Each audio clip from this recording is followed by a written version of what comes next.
Hey there guys, it's Carly. Welcome back to my channel. In today's video, I'm going to be talking about the 8 things I wish I knew when I first started watching my YouTube channel. So if you're keen to hear some of the insights that I gained over the past 2.5 years, then just keep on watching.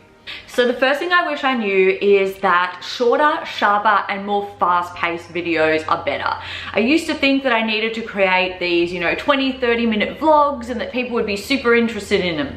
They're not. Having little short, sharp videos that kind of like snap to the point really quickly are, I think for me personally, more engaging, and they're certainly more engaging for people who view my videos, and they're the ones that seem to do a lot better. When I look at my watch time, people are actually not watching a lot of my videos, maybe 20 or 30% of the video itself.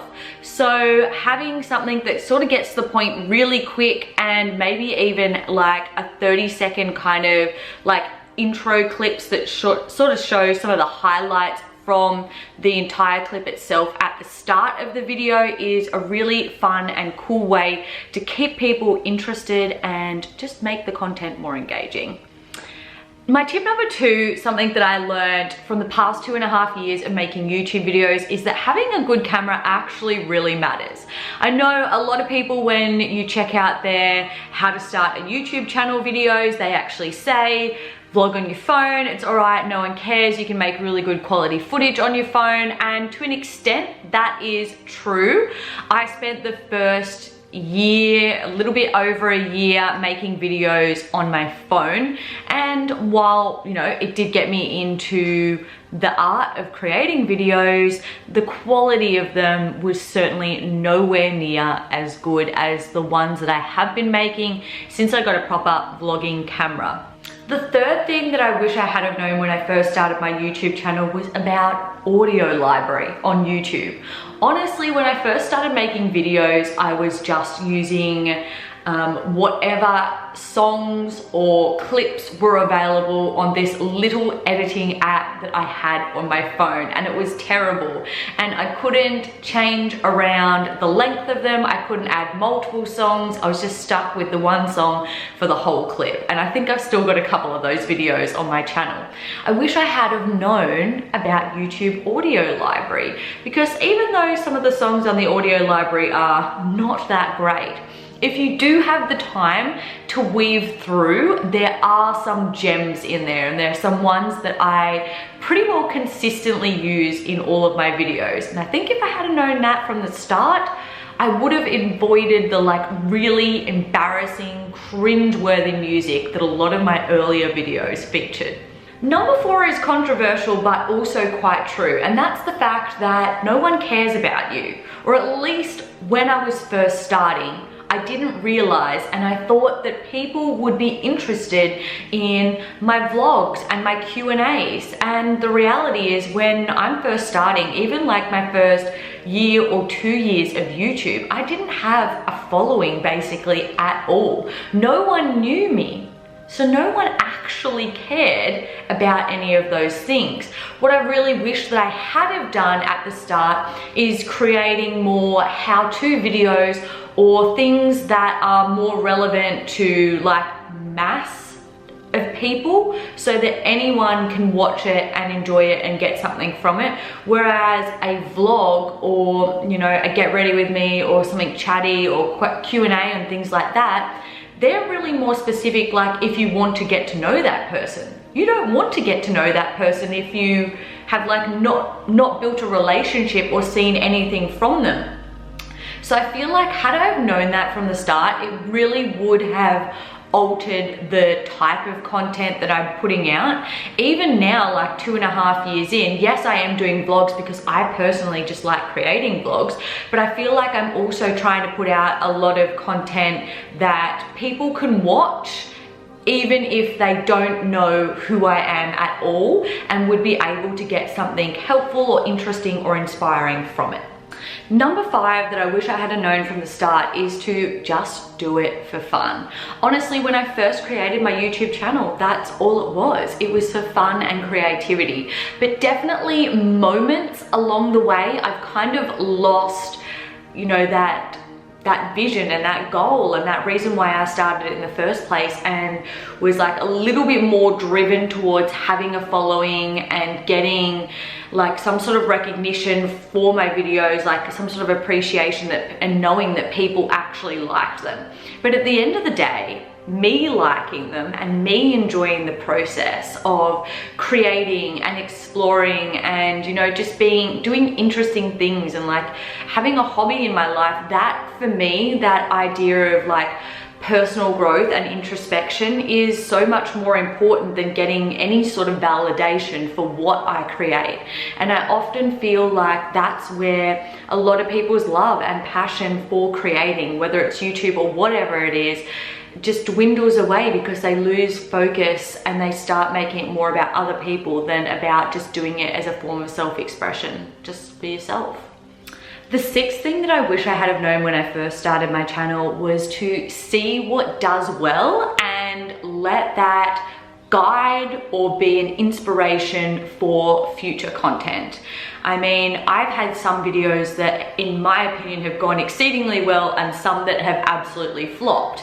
Now, that's not going to dissuade me necessarily from continuing to create the things that don't do as well, if that's something that I'm passionate about and that I know other people will benefit from.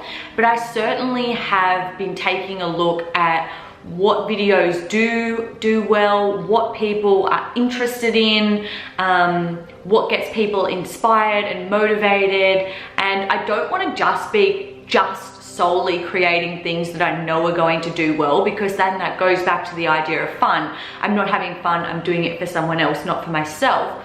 But I also just want to let that be like a little bit of a guide and be looking at my analytics and be seeing what content people do want to see, and at least letting that inspire future creating.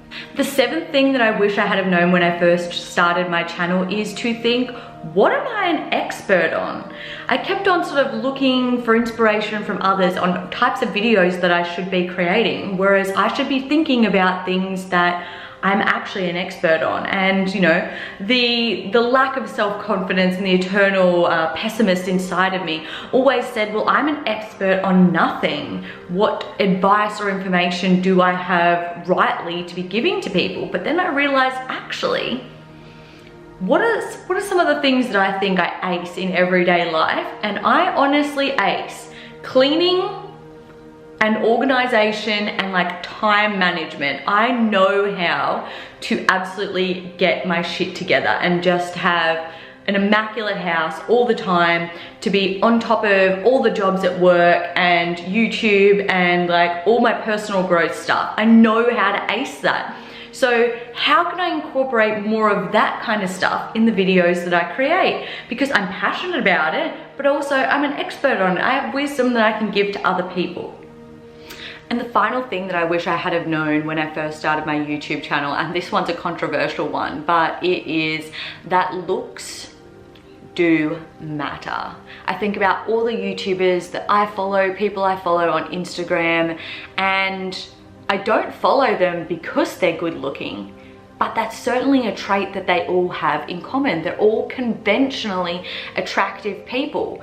And I think about all of the YouTubers who really blow up, well, they're also attractive people. And I feel like, yes, surely thumbnails and work ethic and, you know, being frequent and consistent in your uploads and you're working hard, I think those things definitely have something to do with it.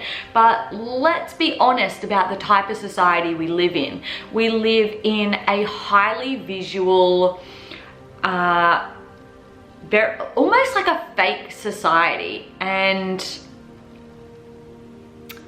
I would be kind of lying if I didn't include this as part of the video. And I've kind of realized I don't want to change the way I look. I don't want to feel pressured to have to look a certain way. And if my videos don't do as well because I'm not conventionally attractive, or you know, that Barbie doll, perfect body, blonde hair, blue eyes, perfect skin, all of that stuff, if I don't have that stuff and that is impacting people watching my videos, then I literally don't care. Because if that's the type of world that we live in, honestly, I don't want to be a part of it. And I would rather be, you know, the person that looks a little bit nerdy and has, you know, is trying to get over acne and has the scars, and, you know, encourages other people to, you know, embrace their imperfections as well. I would rather be that little bit different and that little bit geeky than be exactly like everyone else just to fit in and just to fulfill the image and look the way that society expects us to look.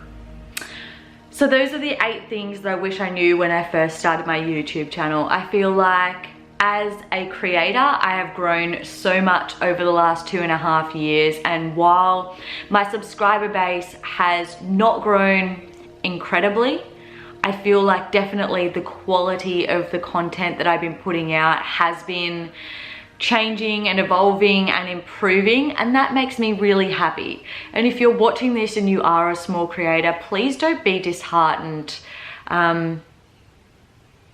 Just create because you love it. Make things that you're an expert on. Don't try and conform to the values and expectations of our messed up society. And I hope that you got something inspiring or motivating or interesting from this video. I hope you guys have a fantastic rest of your week, and I'll see you all in my next video. Bye guys.